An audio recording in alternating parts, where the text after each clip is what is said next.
Good morning. After looking at the film, it's kind of basically what I thought after the game and looking at it. Just too many turnovers in the first half on offense. I thought really cost us, and then we just couldn't get enough stops on defense. That was the bottom line. And but other than that, I thought we played really good, played hard. I got to give Arkansas State a lot of credit. If you look at their football team, and I thought they were a little different, I think, and when you look at it, of all the Sun Belt teams we played, I think from top to bottom, their speed and physicality really across the board is pretty impressive. Their ability to run and tackle and, really good quarterback, really good running back, very talented receivers, and then you turn over the defensive side of the ball. They have talented players really starting, with their defensive line, I think. Looking at those guys, looking at Levin and Liner and those guys, a little bit different guys or whatever that are, playing in our league across the board. So, but, with that being said, I thought we certainly had our chances and did some really good things offensively. To think that we could move the ball against those guys the way we did and make the plays that we made. Special teams-wise, can't say enough about what our kids are doing on that side of the ball this year and that phase of the game this year, to get a fourth kickoff return for a touchdown. Marcus and obviously having a great year, and there's some kids around him too that are really performing well. And so we're excited about that. Some of the things I think that, that we have improved upon. I was looking at the stats yesterday, and I guess everybody looks at them different. But, I look at overall stats, and then what I'm really looking at right now and trying to gauge our football team moving forward in our program is conference against conference school because, quite frankly, nobody really close played the non-conference we did. 11-1 Memphis, 8-4 Southern Miss, Auburn, so let's just look at the 8 conference games against the 8 conference games, and we're actually number 1 in kick coverage, which you guys know that. We were so far dead last year. We weren't even in the conversation for second to last. To think that, in a year's time, we've got to that point or whatever where, we're kicking the ball down there and covering and stuff. And, so we're right there. I think I said last year we were dead last in kickoff coverage, and I think we were second to last in kickoff return. And so we've certainly, made some good turnarounds in that area too. And then, from the offensive standpoint, really in just the conference games, I think I've been a part of really good offenses in the past. But we've never done anywhere that I've been what we're doing this year. When you look at it, in the 8 conference games, I think we've averaged 514 yards a game on offense, 7.2 or 3 yards a play. That's phenomenal. And, just like I said, in those conference games, because I'm really trying to gauge the program really moving forward, I think the first thing is you got to compete in your league. And that's, to me, was the most important thing to me moving forward, stuff and trying to build this program is we got to be able to compete in this league. And, so anyway, but, I guess certainly not disappointed the way we competed, a little frustrated because we got close again. And just, like I said, just a couple too many turnovers, and we just couldn't get enough stops defensively. But other than that, it was certainly one for a lack of effort, and kids played hard, battled back, and every game we've been in this year has been one of those. And so I think we've competed really well in the league. Moving forward, we got to figure out a way to win, a couple more of these, and I think we'll be okay. So, any questions? Yeah, I think you kind of hit the nail on the head.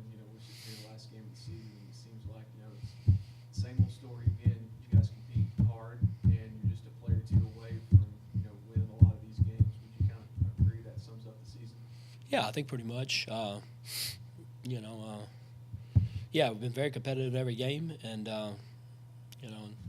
but yeah, there's a player or two here or there, and really, it's really so much of our season, I guess, is was predicated in that, and I think in that 2 or 3 game stretch there, Georgia State, South Owl, and Idaho. Really, when you look at it, like to go back and try to play that. And, not that all 3 teams are good. Obviously, Georgia State's having a great year this year, but that little stretch in there, we just didn't make enough plays in there and stuff. Like I said, I'm gauging it really more off of that than, obviously App State could have went either way. I mean, they got a good team, and, because I believe that there's no doubt, we don't play Troy, but, I mean, we played the two best teams in the league the last two games. And, they were both knockdown dragouts, which I think is I'm excited about moving forward, that I think we can get out there and compete, with these teams and stuff. We just have to get a little deeper and have to stay a little healthier, and I think we'll have a chance. With the 3 wins you guys went on earlier this season, with the offense pretty much exploded, how much, potential is there for that offense, coming into 2018? Well, I mean, I think it's certainly there. I mean, each year's a new year, and, and you have to, we'll have to stay. We've been a lot more fortunate this year on offense from the injury standpoint, too, when you look at it. I think Keaton Baggs, Marquise McCray, but I think that's probably about it. Lately, Peterson has been out lately, but we haven't been hit like we have on defense and stuff. So, that'll be important moving forward, too. I mean, it is exciting, no doubt, that, we only have 2 seniors on the whole depth chart on offense, and Frank Sutton and Brian Williams, both good players. But, I mean, that's it. I mean, I'm saying it's not even, we don't even have any backups. That's only 2 seniors on the whole offensive team. So I think moving forward, I mean, it's exciting and it's really exciting too for me, the other night like D. Gillespie to have the game he had. A good football player. And moving forward, we're gonna need you need multiple guys to be able to make plays, and we have a bunch of backs, and Marcus Green's had a big year, B. Wills had a big year, R.J. Turner's had a huge year. Xavier was actually our leading receiver last year, and he fought the injury stuff throughout the first of the year and missed a lot of camp with the hamstring and stuff. And but I look forward to possibly getting him back, back more, like he was last year, because like I said, he was actually our leading receiver last year, coming back and stuff, and then adding these the young kids that were redshirting into the mix, because we have some speed with those freshmen we signed. Looking at it, the strides y'all made on offense, injuries just, really ravaged the defense this year. I mean, you made mention of it in your post-game presser after the game Saturday, but, how can you go about even, fixing something like that when you're just as beat up as you are? I mean, I think you just go back, and I'm going to do it at the end of this year too, like I have every year, and look at it and break down all the injuries and where they happened and when they happened, and what we're doing at the time, what kind of surface were we on, and all those types of things, which I do that every year, and try to. But through the years, for me, it's become more and more frustrating because you really can't pin it down.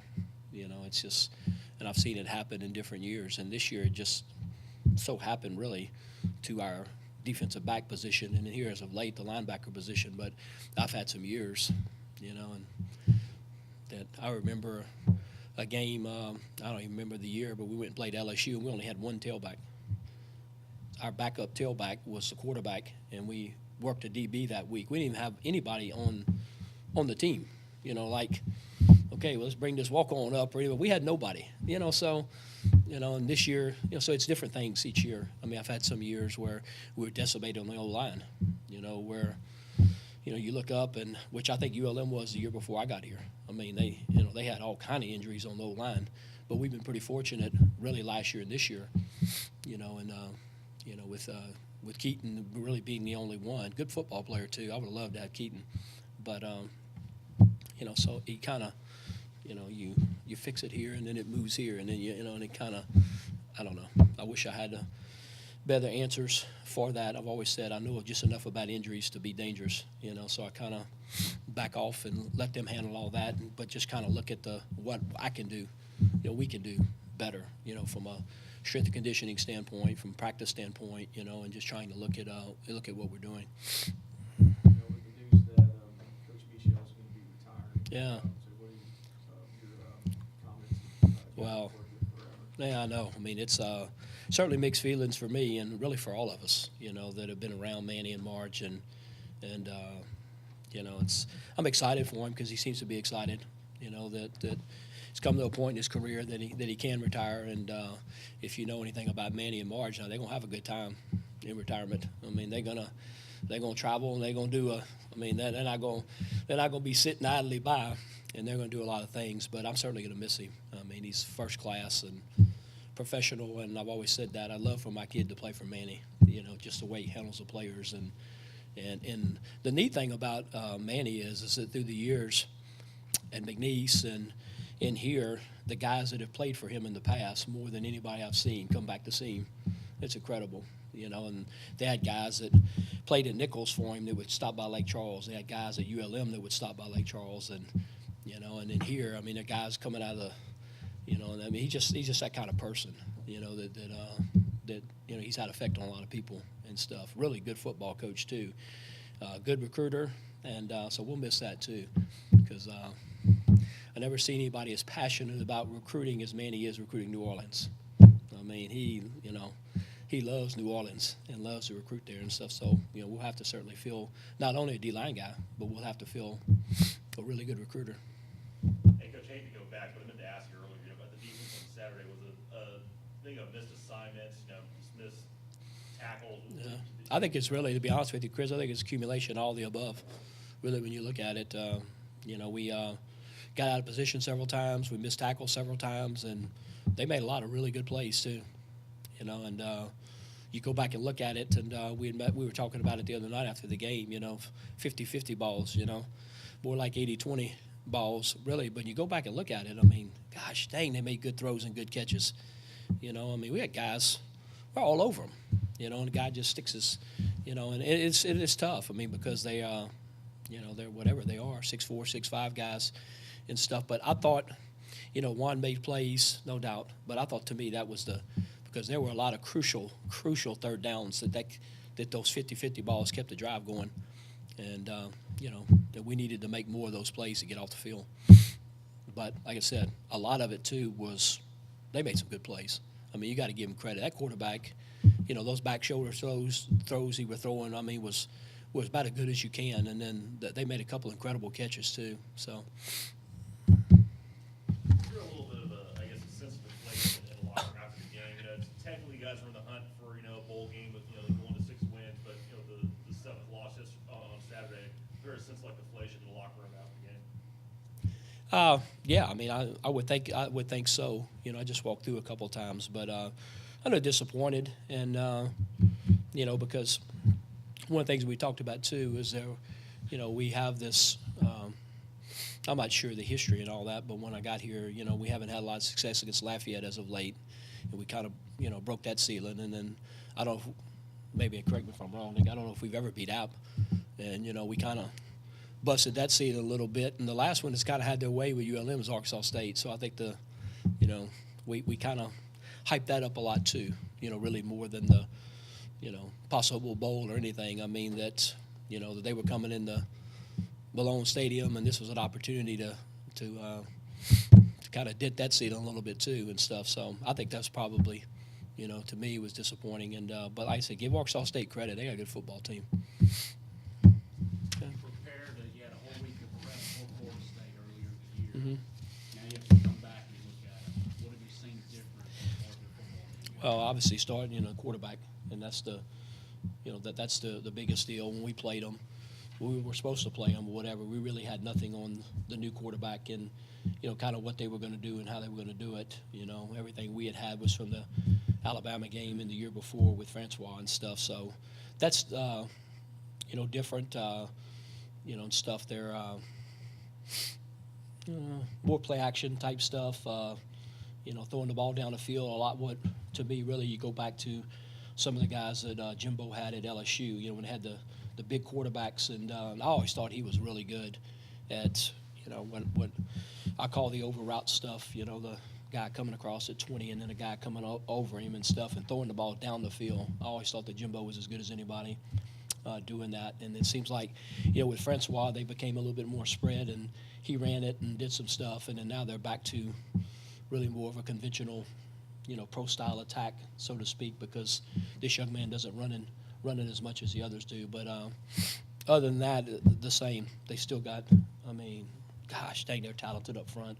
on defense. I mean, them guys, you just turn it on the film and look at it, a lot like Auburn when you look at their front four guys on defense. And I think the coaches in there were saying or whatever, but what are they, Tim? Like, they got three of their defensive linemen in the top. The top 6 tacklers are D linemen. I mean, that's unheard of, and 4 of the top 6 tacklers are linemen.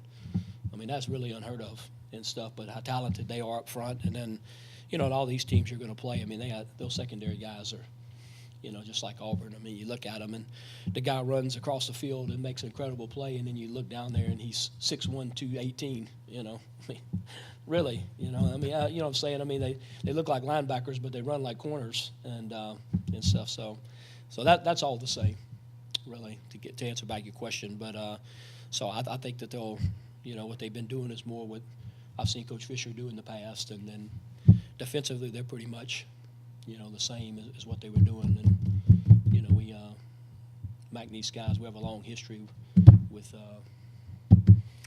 Kelly, with the DC. He was actually the DC at Nichols when I was the OC at McNeese. So we go way back with Kelly and stuff. He's a good football coach too and stuff. So. Coach, I'm sure you've seen the rumor mill all over social media with Jimbo potentially at the Texas A&M. How dangerous is it, say if this is his last game at Florida State, facing a team with that much emotion, with a lot to play for their head coach? I don't know. I mean, I can't really comment on that, and stuff, and because I hadn't really got on it and looked at all that, stuff. But we just expect a team that needs this win to get to a bowl game, which I think is going to be enough incentive for them. This is you present this to the team as one last opportunity to go on the big stage and come up with competing a good effort like they did at Auburn. Absolutely, and that's pretty much 100% of the message, that we're going into. This is another great opportunity for us to compete on a big stage and stuff. And I'd be really disappointed if we didn't go in there and, we hung in there for a while with Auburn, and I'd be disappointed if we don't go in there and, throw some haymakers, get in there and mix it up and stuff, because these kids have competed very, very well, and it's another opportunity for us to do that. And that's 100% of the message, and that we've preached to these kids in the last 2 years. It's all about us and stuff. So whether it's Florida State or Auburn, whoever it is, I mean, we have to compete each and every week, consistent basis for us to get the program where we want to get it. And this is another step, I think, in doing it. Anything else? Thanks, guys. Thanks, Coach.